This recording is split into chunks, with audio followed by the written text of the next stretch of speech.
Well, thank you, Alexis, and good morning, everybody.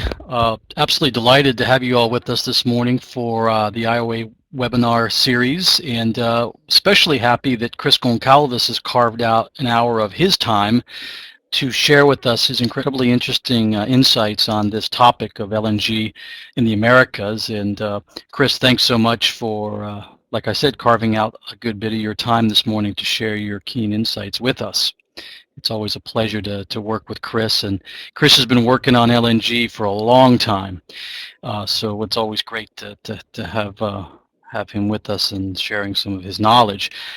Just a few points in the way of introduction, and as we get people signing in here, I'll just give a couple of things that I think are some interesting points, and I think everyone on this online here and everyone in this webinar understands we're here because of a tremendous change in especially the North American gas scene, but let's focus on the United States, and we've all heard about the shale revolution. I like to call this the Josie curve because my daughter was born in 2006, and if you look at the output and the natural gas production, the absolute surge begins around 2006 and continues, of course, through today. So I have created my own special term for this shale revolution and natural gas boom in the United States and calling it the Josie curve. So anyone who wants to copy me on that, my daughter would love that. But I think the key point here is that this has done a lot for the natural gas market, and we see numbers where the United States is going to become the world's largest hydrocarbon producer by 2020. Some people argue, using different analyses, that's already happening. But I think this is important. The two other points I want to make that show you how much this thing has changed in this short lifetime of my daughter is that in 2004 I went back and looked at a FERC map, and for those of you who remember all the LNG conferences in 2003 and 2004, there was always everyone's presentation had the map of North America and the FERC permitting process. In 2004 there were 37 proposed LNG import terminals in North America, and if you compare that today, there are at least 25 LNG export terminals. And so I think that really shows that in 9 or 10 years, how dramatic this change and how, frankly, quickly this change has happened. There are two companies that have LNG export terminals. Chris will probably talk a little bit about that. There's been some comments from the Secretary of Energy in the United States in the last few days about trying to expedite the process, but it continues to be on a case-by-case basis and sort of in the order that the LNG export permits were received. Now, of course, we're talking about these permits that are for the non-free trade agreement countries, and that's sort of a crux of that issue in terms of the export permits. So I just wanted to share those quick little points in terms of the background and the Josie curve and how we've seen a literal 180 in terms of importation proposals in the United States and North America to almost the same number of proposed export terminals, and I think it's very interesting. But I want to turn this over to Chris, because Chris's insights on these points are obviously what we're all here to listen to this morning, and especially in the short and medium term. I know he has some long-term analyses as well, but I think for most of us, we're very curious as to what's happening. One final point. The Institute of Americas continues to work on these issues, and I want to mention that on August 27th, we're going to be having a roundtable, an energy roundtable in Lima, Peru, which I am absolutely certain that the topic of natural gas will figure very prominently in that discussion. And also, I'm happy to announce that on October 2nd, the Institute of the Americas will be organizing its second annual LNG and natural gas prospects for Central America forum in San Jose, Costa Rica. And the final point of shameless plugging here is please follow us on Twitter. We've got a great new energy handle at @IOA_energy. Alexis is doing a great job managing our social media. Please come aboard and get the updates on all the things we're working on via that Twitter handle. Without any further ado, I'm going to go ahead and turn this over to Chris at 10:05, just like the agenda says. So Chris, thanks again, and look forward to your insights. Thanks very much, Jeremy. Can you hear me okay? Yes, wonderfully. Thank you. Okay, great. Let me begin the presentation with the classic disclaimer that this information is provided gratis, free of charge. It's not a consulting services, and so the lawyers at BRG informed me that we're accepting no liability or duty of care in relation to this. Having said that, I hope you find it interesting and look forward to all the questions and discussion at the end. The focus of the presentation is North American LNG exports as a function of the shale revolution that Jeremy referred to, what the impacts are on the global market, and therefore what the implications are for Latin America. Before going through those conclusions, I'd like to define this proposition a little bit and the disruption that it poses. Focus a few slides at least on the North American market and the developments here at home in the United States that are central to understanding this problem, because they are foundational and critical for people who are looking at the implications from the outside in, from Latin America or around the world. It's very important to understand the fundamentals in North America, and then we'll turn to the global and Latin American implications. This new value proposition coming from North America really is part of a natural gas revolution, but it's as a new source of trade and development in the industry, we find that it needs new terminology. So we've used this term, the shale spread, to refer to the price differentials that have emerged really largely as a function of shale, as well as some other features in the international oil markets and oil indexed LNG prices. But the shale spread refers to the differential between North American prices, which are driven down by cheap, abundant shale gas production, and higher global prices for LNG in Asia, which are typically oil indexed, or in Europe, which are oscillate between oil indexed and hub traded prices, depending on the global market environment for LNG and LNG trade balances. So I'm going to use this term throughout the talk.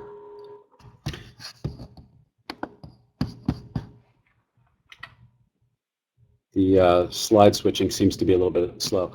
On this slide, I really like the first quote quite a bit from a recent Bloomberg report that America is shaking things up. Japanese, Korean, and Chinese buyers are pulling back from supporting pricey LNG projects that need the old Asian pricing formula to turn a profit. It's obviously referring to Australian projects and some of the other new developments that are very costly in the LNG business and have developed sort of a famous range of delays and cost overruns and so forth, and indicating that the Asian buyers are starting to look to North America as a solution and a new source of alternative priced gas to sort of diversify their portfolios and reduce the overall cost of their purchases, of course.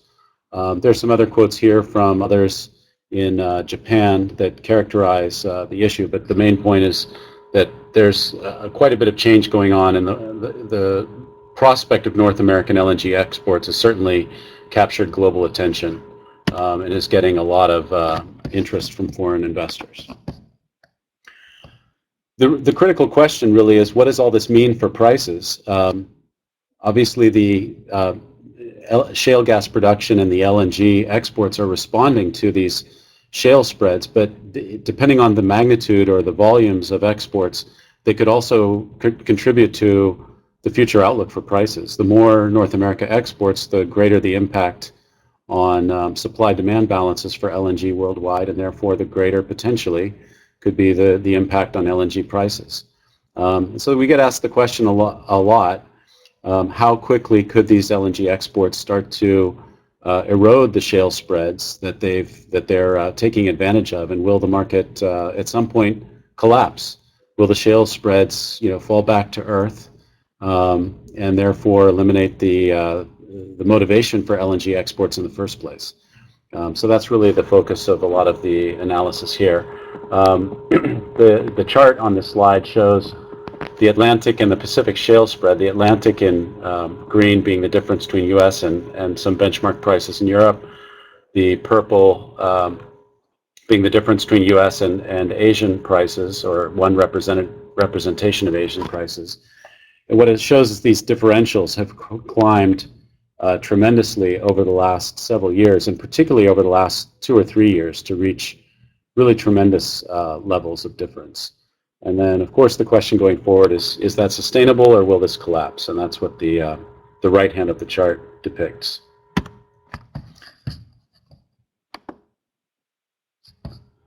Understanding this problem and analyzing the implications. Apologize, there's some formatting issues on the slide here, the way it came through, but is challenging because it's really a complex problem of reciprocal impacts.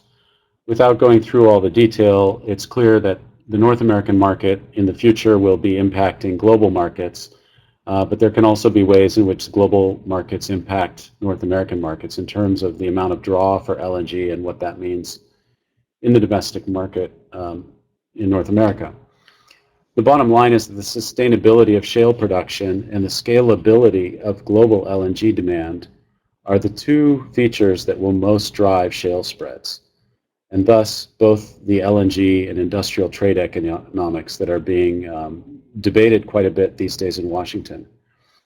The U.S. price impacts alone, which is the focus of the current debate here in North America, are not as critical an issue as the shale spread impacts. It's really the shale spread that's driving everybody's interests, even though a lot of the public discourse and debate is about the impact of U.S. LNG exports on North American gas prices, particularly Henry Hub.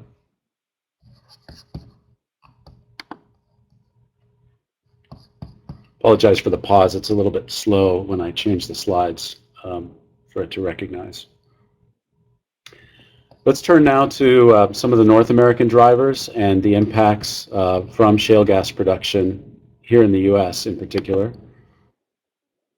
We've seen over the last half decade or so that as U.S. shale production has increased very substantially and very consistently, particularly since 2009. As Jeremy mentioned, it really started to take off around 2006, but you see that the curve in shale production on the left chart really became quite steep beginning around 2009 or 10. That's when there was really kind of a step change. And around the same time, you see also that the natural gas prices, even isolating for that or adjusting for that hurricane spike in 2008, you still see the prices collapsed quite a bit, got down to around $5 for several years, and then declined significantly below that, dipping down as low as $2 or below, and then climbing back most recently to ranges around $4. What you've seen, though, is that the shale production has started to respond. There's been such tremendous production, it was really kind of self-propelling for a period of years due to a variety of factors that are well known, held by production leases, forward hedges on prices, and other features. But those have worn off, and so we're starting to see most recently the shale production kind of reaching a plateau and pulling back because of the low prices. You can see on the right chart that the first thing that happened is the conventional production, the rig counts in conventional production fell off a cliff really around 2008-9 time frame, and the shale production in the blue line, the dry shale plays, the green line, the wet shale plays, just continued to steadily increase in terms of rig counts and activity. But around 2010, the dry plays, which are more expensive because they lack natural gas liquids content, which brings a lot of revenue, started to pull back, and then most recently, since 2012, even some of the wet shale plays started to decline. It's still the case that some plays that are well known, like the Eagle Ford play and the Marcellus play, continue to see just blockbuster activity in terms of drilling and growth, but some of the other plays that are liquids content have slowed down a bit. And so there is clearly a production response to the low prices, and we're starting to feel those impacts. Nevertheless, by January 2013, we had reached record shale production representing over 40% of the total 65 BCFD net dry gas production in the lower 48 states. So just in a short period of time, shale production has grown from almost 0% of the North American market to being almost 40% of the U.S., sorry.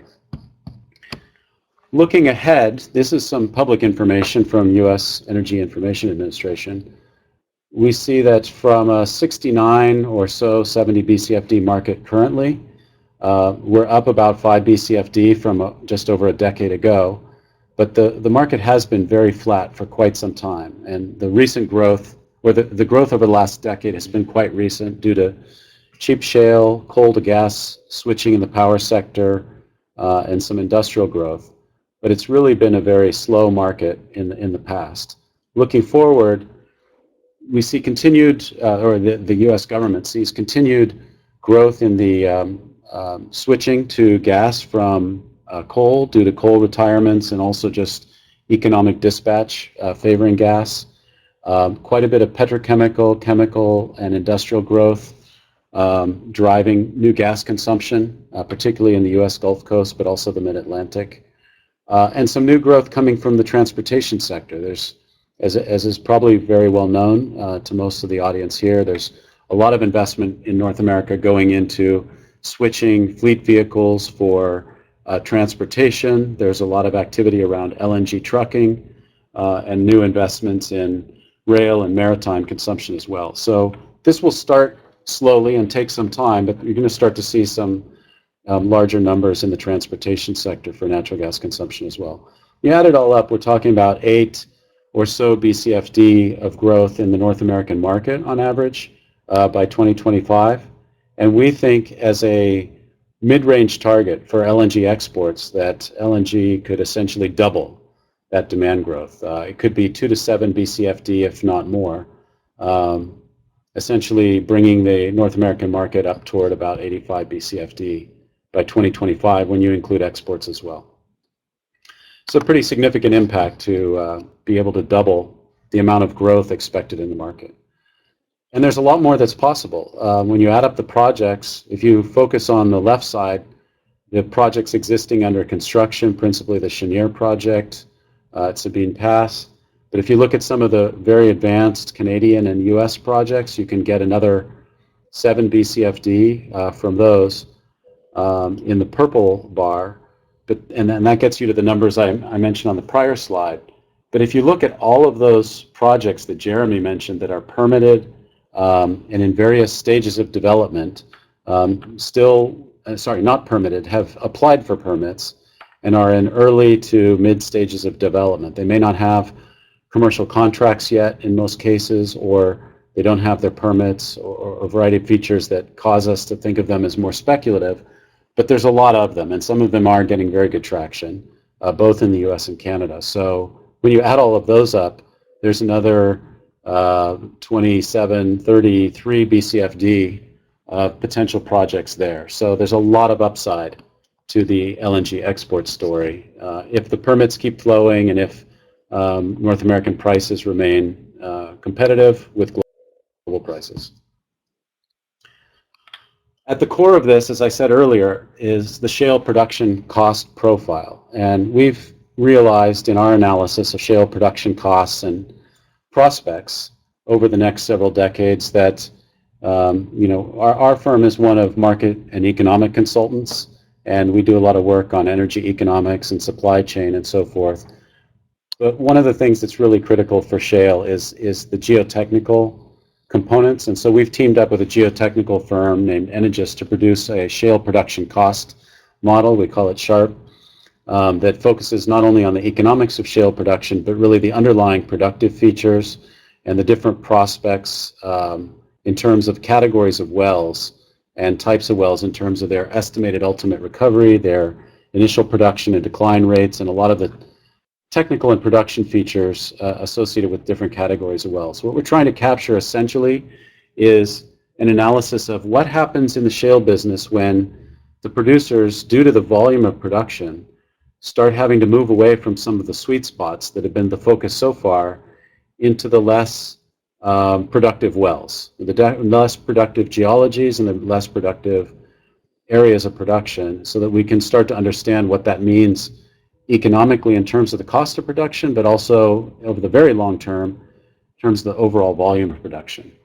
It's widely assumed that when we talk about the shale reserves that are so tremendous in terms of volumes, that essentially we can produce all of those. And there's frequently referred to reserve to production ratios, or RP rates, that are based on two things that are kind of misleading. One is they're based on current production, which means they reflect when people talk about 100 years of production at current production rates, they're suggesting that, or assuming in a sense, that production remains stable at current levels and not accounting for the growth in production.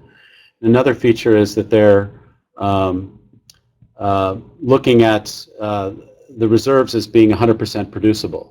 But in fact, when we look with our colleagues in the geological business and provide geotechnical analysis, that it's really only about half, maybe up to 70-75% of all the potential wells or all the potential reserves that are really producible in any sort of economic fashion. And it's the first 50% are highly economic or very competitive. Those are some of the wells or the categories of wells represented on this slide. But when you go further from there into class 3 wells or class 4 wells, you're looking at substantially different economics with much less attractive all-in cost of production. And that obviously implies, much higher costs in the gas market, to the point where you start to ask the question whether LNG exports even make sense. But nevertheless, 50% of total reserves is a very large number in terms of volume, and will last quite some time. So we've kind of depicted here on this slide what some of the class 1 wells look like on a break-even basis, factoring in the natural gas liquids content and all of the different productive features and costs that are important for those wells. You can see those listed in the footnote. And also for the class 2 wells. So you see they're very similar, but the class 2 wells are marginally more expensive. And then, of course, when you shift into class 3, you're going into even more expensive resources. That's important because when we look at the actual shale production outputs to achieve kind of market equilibrium, very different production profiles for the class 1 wells, which start to peak, in our view, depending on your demand scenario, anywhere from early to the middle of the next decade, which is around the time where you see a substantial increase in the class 2 well production. And you can imagine similar profile for class 3 and so forth. So this gives us a little more structured view of the outlook for both production and the impact on costs. Running all of that through our North American model and analysis, we come up with a mid-range view for the impact on North American prices. This is the sort of sensitive, politically debated topic of how much will North American LNG exports impact natural gas prices. And we find that the initial impacts could be significant around the time when most of the terminals come online, which is early or before early in the middle of the next decade, 2020, 2021, there around. The impacts come up to be about 90 cents. But then you see that the shale production response over the next several years is quite significant and actually drives those price differentials between a high export scenario and a low export scenario back down. And by the middle of the next decade, sort of stabilizes around 40 cents. And we would see that continuing for some time before it starts to increase again as the resources become a bit more exhausted, the sweet spot resources.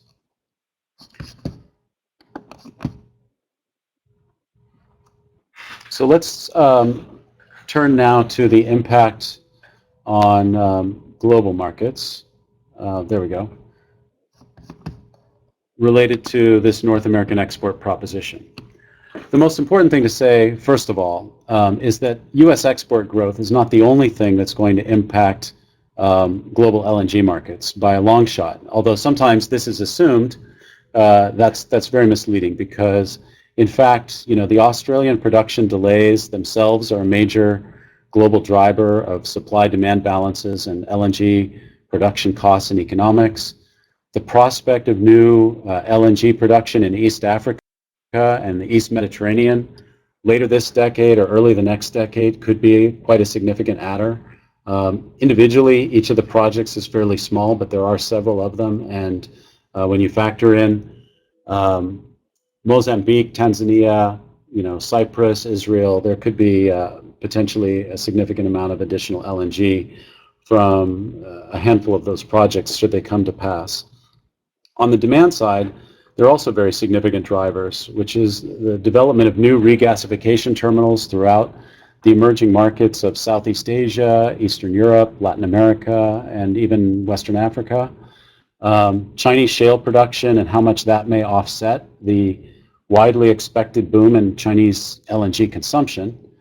And Japanese nuclear policy, whether the Japanese government and population at large can agree on policies toward restoring a significant number of the nuclear plants that were shut down in the wake of the Fukushima tragedy, such that some of the growth expected in Japanese LNG imports is offset by the restoration of nuclear service in the Japanese power sector. There are really a large array of very major drivers for the global LNG business, and U.S. export growth is one of those drivers, but it's only one of them.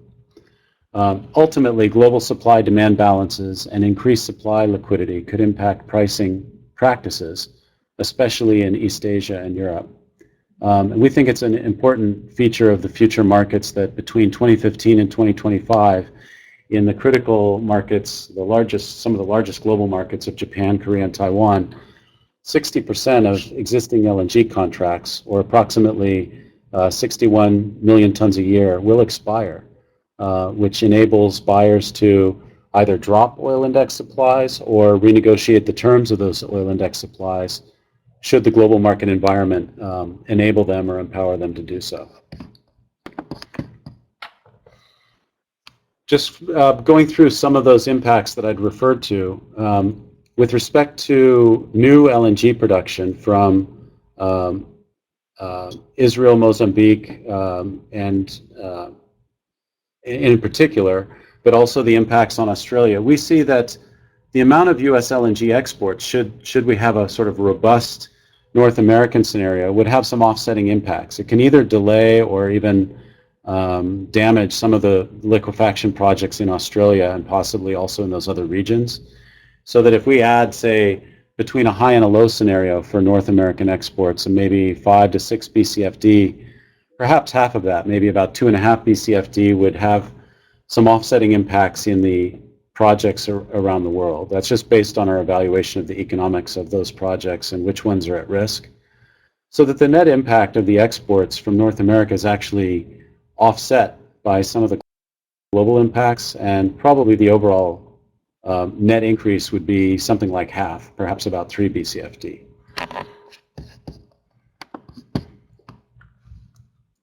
Turning to the demand side, as I mentioned, China and Japan are two of the biggest wildcards. If you look at the outlook for 2025, we see significant growth, particularly in China, in any scenario. Some limited growth in Japan from where we are now. Japan has already grown its LNG imports quite substantially after the Fukushima tragedy. But there's still a wide range of variation in future scenarios. We see perhaps 3 BCFD of the Chinese incremental growth of almost 10, 9 to 10, being affected by scenarios for Chinese shale production. And we see about 2 BCFD of the future 3 BCFD of Japanese production growth being affected by nuclear policy. So quite a bit of production of up to about of demand up to about 5 BCFD represents a scenario swing around certain key drivers for those key markets in our view. You can compare that to the supply impact of 3 BCFD, and you can see already just those two markets have a much bigger demand impact than the net supply impact expected. And when you turn to emerging markets, Southeast Asia, including India and Eastern Europe, and then Central and South America, there's a wide range of scenarios. The high scenario could yield over 10 BCFD of new growth. I mean, really substantial growth expected in the emerging markets from new regasification terminals. But you could see that in a lower scenario, that could be also quite a bit lower, perhaps as little as, say, 6 BCFD. So quite a bit of swing there as well. And it's important to mention, as many of the people on the phone probably recognize, that Many of these projects are far along and quite promising, but others are quite challenging. They require project financing in many cases. In some cases, there's no takeaway pipeline in place or no gas infrastructure on the downstream to support the imports. Perhaps there's a regulatory issue in the host country for developing the way the gas market functions if there is no gas market currently. There are a variety of challenges to making these projects into reality, and so a certain amount of conservatism is appropriate in looking at the outlook. Bringing it all together and talking about supply-demand balances, we see that there's a very substantial range of scenario swing in demand, which you see in the chart on the left between the dotted line and the rest of the chart, the high range, and a much less significant range of variation in expected supply. So we think demand is really the most important thing to focus on in terms of understanding the future balance, and the future balance is very important to understanding the outlook for price. This slide puts the supply and demand together to look at the balance impact. So the red areas represent sort of like a technical deficit where demand is essentially, or potential demand is essentially above supply, meaning buyers have to turn to pipeline gas or alternative sources of fuel instead of LNG, even though they might prefer LNG. And the green area in surplus suggests that there's significantly more available liquefaction production than necessary for meeting demand in that particular month or year. So what you see is in a balanced scenario, there's a risk of surplus toward the end of the period, but also substantial tightness in the market up until early the next decade. And that would be a scenario where you have high demand, which is able to absorb a lot of the incremental supply. But in a lower scenario where you see a lower demand, even though the supply is also lower, the lower demand swing is so significant that you could end up with a substantial surplus. So the critical question is really, can global LNG demand grow fast enough to keep up with the supply that's targeting the market? And we see the risks weighted toward surplus, but obviously there's a scenario for more of a sustained balance as well. When you pull it all together and talk about the global outlook for prices in global LNG markets or in Asian markets, we see that the swing in Asian prices potentially as a function of these dynamics is much bigger than any sort of impact in North America. At the bottom of the slide, you see the sort of 40 to 90 cent impact on Henry Hub prices that I had referred to before. And it looks, in the bigger picture of things, really quite marginal indeed, swinging around sort of the $5 range for U.S. natural gas prices. But when you look at the top of the chart and you see sort of that blue wedge between the blue line and the purple line, blue line being, weighted average Japanese prices in a more balanced scenario, and an outlook for what they might look like in a surplus scenario where you have a lot of recontracting, potential addition of hub pricing and so forth into the mix. We see, up to a $6 swing potential. Probably that swing is something significantly less than that, and the reality is somewhere in the middle. But that's sort of the range of outcomes that we envision. The black dotted line is actually a representation of the effective delivered cost of U.S. LNG to Japan, factoring in liquefaction costs, long-term shipping costs on an average charter basis, not with current high charter rates, cost of getting through Panama Canal as we estimate it, and so forth. So you can see that in a most aggressive scenario for surplus in the LNG markets, the prices might start to approach that kind of a number, but never quite get there. Whereas in a tighter market, the prices are likely to hold up much closer to oil prices. Finally, turning to the implications for Latin America. The important thing to emphasize is that, and we get asked a lot, what the price of gas or LNG delivered to Latin America will be as a factor of Henry Hub plus shipping costs and liquefaction costs. And in a surplus market with a lot of competition, that might be the right way to look at it, where there's a lot of supply and not enough market, and so it's kind of a buyer's market, and shippers or producers will be willing to trade LNG on a more cost-plus kind of basis because they have to. But that's not the most likely scenario for the LNG market. In a tighter market, LNG producers will be looking at their opportunity of cost of supply to sell LNG into markets in Asia or Europe, and they're going to be netting that back to North American terminals and then adding forward transport costs to Latin America because they want to make sure on a net back basis their economics are essentially equivalent for sales into Latin America as they would be for sales into Asia, for example. So this slide gives a sense of how that might work under tight and surplus scenario for the market. So if you look at the left side, you see the Japanese prices coming out of some of our analysis, the low range and the high range, in a tight market, a tighter market, I should say, and in a surplus market, the much lower range. And then on the right side, you sort of add up, you net that back to, say, the U.S. Gulf Coast, and then add in some of those shipping prices you see depicted in the map to get the equivalent delivered price as an estimate that might result. And this is, I should also emphasize, a snapshot just for illustrative purposes of what things might look like in 2025. It's obviously very dynamic and changing month to month, year to year. So please take it in the proper context. But you can see that those high range prices can be every bit as high as Asian prices when you think about it, because the shipping differentials are really not all that great between the U.S. Gulf Coast and Japan and, say, the U.S. Gulf Coast and the Southern Cone. There is a difference, but it's not so big to be noticeable when you're talking about $17 LNG prices. In a lower range, where the markets are a bit looser, prices can get down to the 10, 11 range, or in a very surplus market, perhaps even lower than that.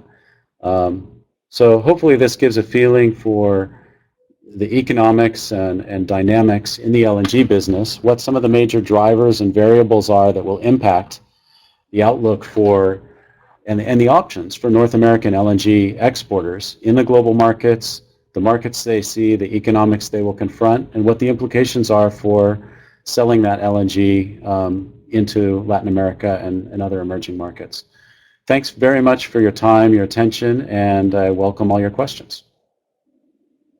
Wonderful. Thank you so much, Chris. That was fantastic. I think your global take on things will appeal to the people we have in the audience today. So I know people have sort of signed in and out as we've gone along. So I just want to very, very briefly go over again how to ask questions. You'll see most people have found the chat tab on the right-hand side of the page where you see a little speech bubble. If you click on the speech bubble, you see chat, and next to it you'll see a question tab. If you could just put your questions, write your questions in there, and then I will put them over onto the screen and Chris will be able to respond to them. If you feel more comfortable asking your question in Spanish, that's fine, but Chris will probably still respond in English to ensure that everybody understands. So I think we're ready to open to questions if people would have any questions. Here we go, we've got a couple. Let's start with this one, please. Everyone should be able to see this, so there's no need to probably repeat it, Chris. Thank you. Sure. The question, I'll repeat the question. Or can everybody see the question then? I believe everyone should be able to see the question. Okay, so the question is helps, to explain the shale spread more. Essentially, it's just a term of art that we're using to define the price differential or the price spread between North American markets and various foreign markets for natural gas and LNG, essentially as a function of the low shale production costs and therefore low natural gas prices prevalent in North America as compared to principally, at least for the time being, principally oil indexed prices in the LNG markets. I hope that answers the question, but happy to explain further. Thank you so much. Now we have another question. This has come up a lot in the news recently. If you could talk a bit about Russian LNG. Uh, Russian LNG in Latin America, there's obviously the principal prospect is Sakhalin, which has been under development for some time and was originally intended for northwestern Mexico. But there's also always the hope and vision of developing a Baltic LNG option as well, somewhere in or around Viborg to bring Barents Sea production or Yamal production to liquefy it and get it into global markets, particularly in the Atlantic basin. I'm going to focus on Sakhalin because I think that's more in the near term, a realistic prospect. And obviously it would be more likely prospect for Pacific Coast terminals, particularly in Pacific Mexico, Costa Azul, Manzanillo, potentially terminals in Central America. I think when you get further south, it gets a bit far away. Chile, possibly, but you also have the Peruvian LNG there, and I think the further south you get, you also have the competition between potential competition between Russian LNG and North American LNG, and the North American LNG should be very cost competitive for a variety of reasons. One is geographic proximity and shipping costs, but the other is, of course, the Sakhalin project is known to be long overdue and has at least historically been very expensive in the initial development. So I haven't run all the numbers, but I think the expectation would be that that's fairly costly LNG supply. If it's going to have a position or an advantage in Latin America, it's probably most likely to be closer in sort of the Pacific and Central American, Pacific Mexican and Central American markets. Thank you so much. I should also say that was actually from Chris Noon, a journalist at Interfax. And I just wanted to say one thing I forgot to say to everybody before. The presentation will be available online afterwards, and we're also recording this webinar, so you'll be able to come back and look at this Q&A session later. Next question is one that we've received via email. Yes. That's a very good point. The question is, there's so much focus politically, I guess it's referring to, or as a matter of policy discussion on North American LNG exports, but what about the record spike in natural gas exports to Mexico? The record spike has been on existing pipelines. Those pipelines have already, quite some time ago, gone through their export authorization process. Obviously, because of NAFTA, those are to a free trade country, an FTA country. So the presumption from a policy perspective is that those exports are deemed to be in the public interest because of the free trade agreement. And also they were permitted quite some time ago. The presidential permits for those exports were issued many, many years ago. And it's only that the pipelines were running at very low load factors and were underutilized, sometimes for exports, sometimes for imports, but now have filled up for exports to Mexico. But it hasn't raised any sort of policy issue because, again, the permits were there, the authorization is there, and it's presumed to be in the public interest anyway. There is another wave of development coming up with several new cross-border pipelines, permits, presidential permits required for new exports to Mexico. I haven't heard of any issue being raised on that yet, but again, given that the goal of both Mexican officials and U.S. exporters is to increase exports to Mexico, it could come up as an issue along with all the rest. I think it's not likely to be a big deal because, as mentioned, it's Mexico's a free trade country and those exports are presumed to be in the public interest. Hope that answers the question. Thank you so much. Moving a little further afield.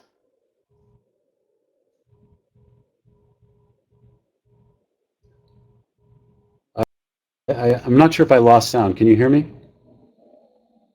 No, we can hear you. We can hear you. You're cutting out, so I wasn't sure. The question is, if the economics of LNG exports to Japan/Latin America are the same, won't exporters favor Japan since less risky? I think that's really, the answer is probably yes, but and I wouldn't say the economics are the same. I would say they could be similar. And it's case by case. I mean, some of the markets in Latin America are quite a bit closer to North America and the Gulf Coast, where a lot of this LNG development is taking place, and others are quite a bit further, obviously in the Southern Cone, where I stated that some of those economics might not be that far away from Japan because the shipping distances are so great. So it's not easy to draw a single conclusion. Latin America is a very big place with a wide array of geography and proximity to North America. So I think you have to kind of differentiate the conclusion first of all. Second, I think the question about risk is really not one about national risk per se, although there are always issues of policy and political risk related to changes in laws and regulations, and certainly some countries in Latin America are perceived to be more risky than Japan in that regard. But also an issue, a major issue is credit and the credit worthiness of the counterparty. So there's commercial risk related to the off-taker, who the buyer of the LNG is, and what kind of credit support or guarantees they can provide to the purchase. And that's where Japanese buyers obviously have a significant advantage over many, not all, but many Latin American buyers. So I think the answer is, kind of a qualified yes in places where the LNG economics are in fact similar, but in some places the economics in Latin America can be better. And it's really kind of all a question of what the market dynamic is and what the Latin American buyers are able and willing to pay when they compare to their alternative economics, which in many cases in coastal regions and population centers around Latin America are oil and petroleum products, which are expected to remain quite expensive relative to gas and LNG. Thank you, Chris. Credit is certainly an issue that seems to have come up quite a lot recently, particularly in discussing LNG export to Central America. And maybe we'll have a chance to come back to that, but we do have a lot of questions. So I'm trying to squeeze them all into the next 15 minutes. Next question is, where do you see the legislative debate in Congress regarding LNG exports going? LNG exports. I try very hard not to comment on politics.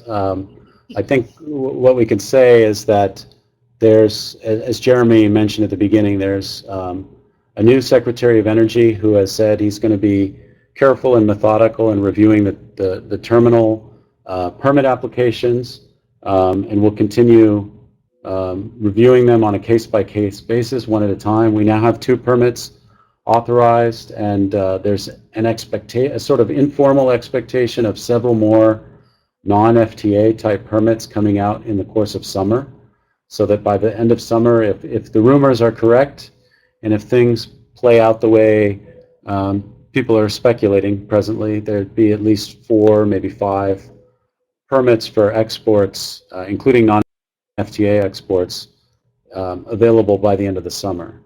And that seems quite reasonable. Where we go from there then becomes a pretty big question, because that would, when I haven't added up those terminals exactly, but those terminals I think would get you close to that 7 to 8 BCFD number that I mentioned as sort of a mid-range target. And it's when you get to I think where the debate both in Congress and in the executive branch becomes quite interesting and difficult, and where also I would add that a lot of the banks who are going to be financing these transactions will have increased scrutiny or an increased concern with the economics, will be when you start getting up above 6, 7 BCFD toward 10 or 12 or more, how much that will impact not only North American prices, but also shale spreads and competitive advantage in the industrial sector and so forth. I think that's the big question mark that everybody's got is where we go from there. So I think we'll continue to see a certain amount of progress over the next several months, and things will move forward positively, and then big questions about where we go from there. Great. Next question. In the light LNG market scenario, as a practical matter, how interested will U.S. exporters be interested in small Caribbean markets? I'm not clear on the question. Oh, does that say tight? You're correct. This is tight.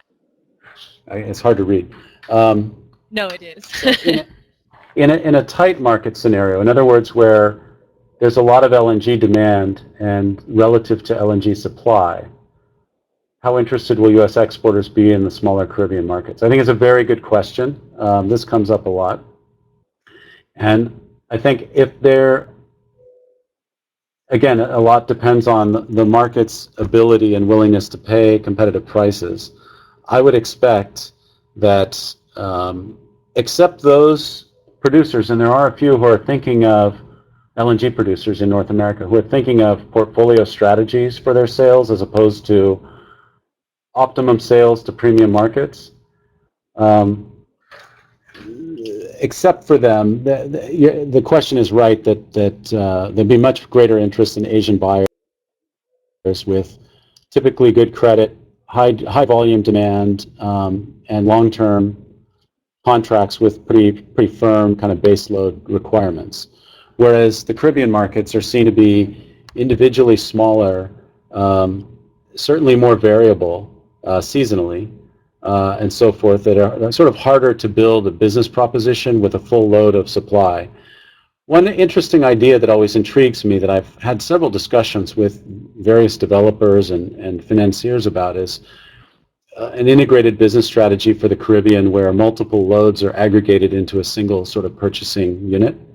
I've seen some development on this, and I think there may be strategies where something could be put together for a series of Caribbean markets with pretty firm requirements and a pretty strong commitment to LNG. But it's certainly a challenge, and I think that kind of creativity is going to be needed to anchor supplier interest to serve those markets with adequate volumes, good credit, and so forth. And it's certainly more challenging to put that together than to have a single purchase contract with a big importer in Japan. Right. Here's the next question again, Mexico and Central America. Here's the question, do you see long-term Henry Hub tied prices to Mexico exports? And eventually, do you see a pipeline built from Mexico to Central America? I'm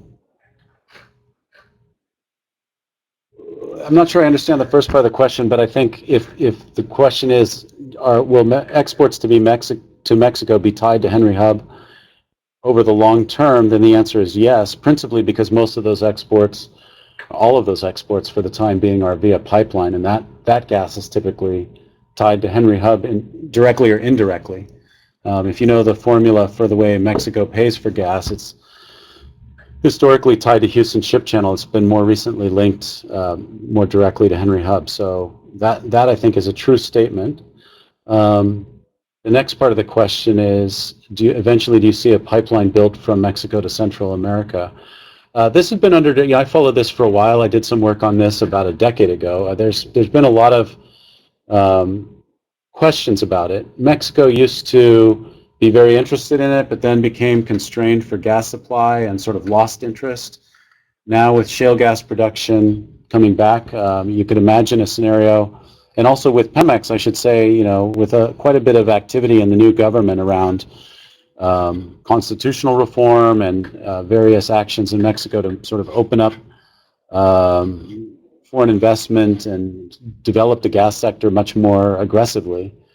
You can imagine a scenario where Mexico's supply concerns and constraints relax, and exports to Central America become much more feasible and attractive.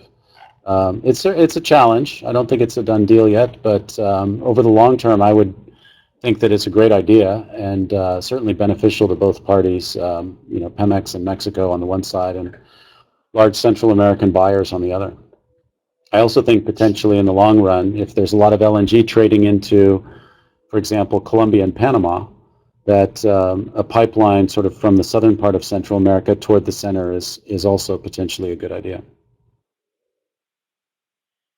Wonderful. The next question's actually in Spanish, which I know you have no problem with, but for those out there who don't speak Spanish, it says the LNG transport prices in the 23rd slide vary a lot with the, I think it means, do they vary a lot with the size of the boat that's used?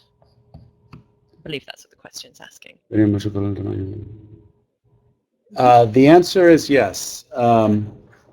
The assumption here, I think, is a mid-range size tanker that can fit through the Panama Canal. It's probably, I've forgotten what we used in this particular analysis, but it ought to be something like 156,000 to 160,000 cubic meter tanker, which is kind of toward the maximum of what can get through Panama. But as the person asking the question knows, there are also much smaller boats or barcos, smaller ships available for transport into smaller markets like the Caribbean and Central America.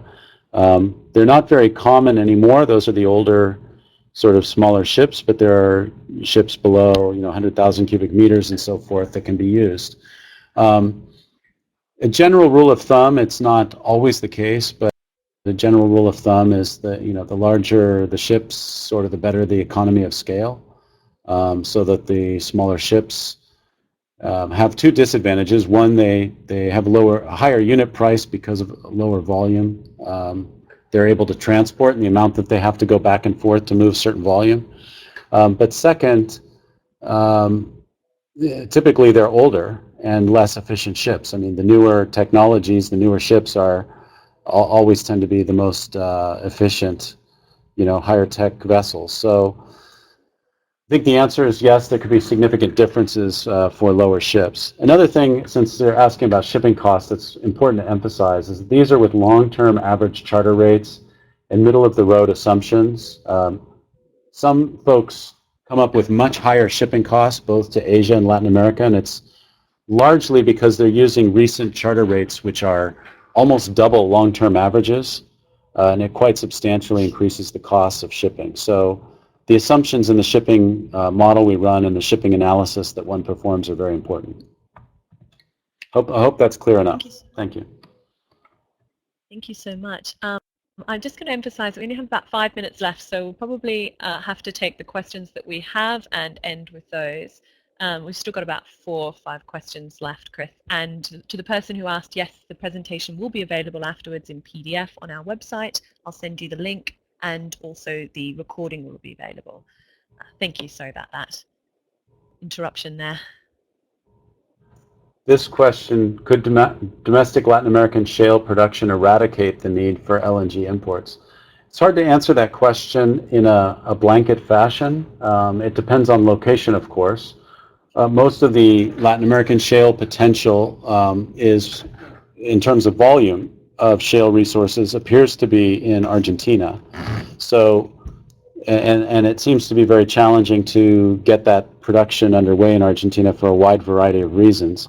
But for example, should those impediments be removed and should the policies be put in place to sort of support and develop that resource, then you could certainly imagine with a robust shale production scenario in Argentina, that could eradicate the need for most or all of the imports of LNG into Argentina, but also potentially into Chile. Now, a huge question is whether Chile will ever want to import Argentine gas again via pipeline, given the experience they've had. But if Argentina became a comfortably robust producer of shale production, it's at least conceivable that they would have enough gas to export to Chile and other markets. But looking further north into parts of Brazil or Colombia, Central America, where there's either less shale resource or the shale resource isn't optimally located for where the demand centers are, it's, I think, a more interesting question about whether or not shale production in those areas could actually eradicate the need for LNG imports or just soften it, or possibly have no impact at all if it just doesn't prove economically developable in those geographies. So it's a case-by-case analysis that you need there. Thank you. We have another Spanish question this time about what the market reference should be for indexing long-term LNG sales contracts. Yeah. With respect to that question, first, I would say that if we're talking about LNG exports from North America, it depends on where you're coming from, but If it's a North American LNG export, then clearly the reference would be Henry Hub in most circumstances. If it's coming from another geography, then it might or might not tie to Henry Hub or another leading global index, such as available in Asia, would be an oil benchmark currently, or potentially in the future a new hub index that may be implemented. In Northwest Europe, it might be, or in the Atlantic Basin, it could be NBP, or it could be Henry Hub, or it could be another index altogether, an oil index, such as Brent. So it really depends on the source of the LNG, and also the competitive dynamics in the market and which index is prevailing. I mean, in a buyer's market, there'll be much more pressure for hub pricing, and in a seller's market, a tighter market for LNG, there'll be much more pressure for oil indexed supply. So it's a tough question to draw a general conclusion, but I'm thinking this question relates to North American exports, and so most likely it would be tied to Henry Hub as the reference market. Thank you. Squeeze in these last few questions if we're quick. Yes. If Panama becomes an LNG bunkering, no, not at all. If Panama Canal becomes an LNG bunkering hub, does that improve chances for LNG in Caribbean and Central America? Well, the idea of LNG bunkering is to provide LNG itself. I'm not sure if this is the question, but LNG bunkering to me suggests providing LNG to ships as a source of ship fuel, as opposed to, say, bunker fuel or diesel type fuels. And it's really for efficiency and cost savings in the operation of the ship. So I think that's more of an economic question about shipping. It certainly would contribute to anchoring an LNG business in the region. I mean, just to be able to provide that bunkering, you'd have to have LNG production in the first place, which means certainly it would be drawing attention to the region. But perhaps that's not the question. I'm not sure. That's my answer, okay, assuming I have the question right. Thank you very much. We'll go on with our last two questions, and hopefully we can get out here in the next few minutes. Another Spanish one, sorry, about natural gas plants. In the what, translating to English, in what time would you visualize the first plant for natural gas? And could you comment on the possible prices of transport in a plus? I'm not sure I'm catching the final reference. Yeah. I think it refers maybe to the cost adder, but I'm not sure. Central. Yeah, maybe I assume it's actually probably Central America. If that person could, if they want to quickly write a clarification to that, that would be wonderful. We can go to the last question, and if we get a response to sort of clarify that, we can go back and answer that one. Otherwise, this will be the last question. Do you expect changes in the price mechanisms in Asia, Europe, when? What will be the role of spot market in the medium long term? Europe is very dynamic already. In the years of gas glut before the Fukushima tragedy, there was already a substantial movement away from oil indexation toward hub pricing. I mean, this has been a gradual progression in Europe for quite some time, but it really accelerated in, say, 2008, 9, and 10. And so that process is underway, and the more supply comes to the market toward the end of this decade, and the more there's a renewed surplus of any sort in the LNG business, will only contribute to that, even though the main drivers are internal European drivers on the near horizon, including some of the new pipelines from Caspian and Russia and so forth. So there's a wide variety of variables there. But I do think there will be continued progression toward greater hub pricing in Europe for a variety of reasons. With respect to Asia, it's much more difficult because the culture of oil indexation is much more deeply entrenched. And even though it's a huge economic disadvantage to all the buyers and consumers of LNG and natural gas in Japan, Korea, China, Taiwan, and so forth, it's still sort of the prevailing business practice. And as long as markets are tight, and supply is limited, new supply is limited to sources like Australia, which have become quite expensive, those practices for oil indexation are likely to be alive and well.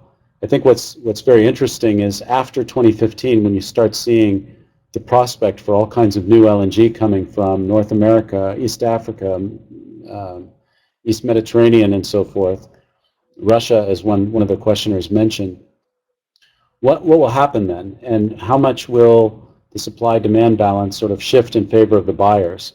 Clearly, Japanese buyers in particular are starting to agitate.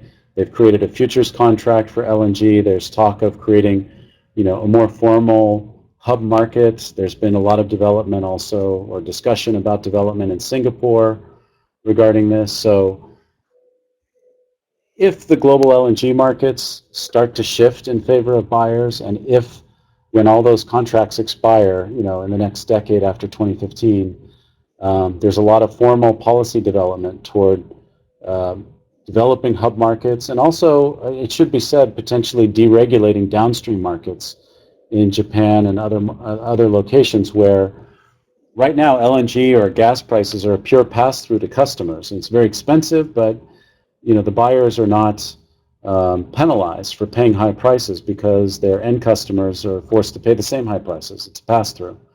If those dynamics are changed within the domestic markets, you will start to see more pressure on LNG prices. And so it's a very dynamic question, and obviously a core thing to watch over the next, say, 4 or 5 years in terms of the evolution of the global LNG market.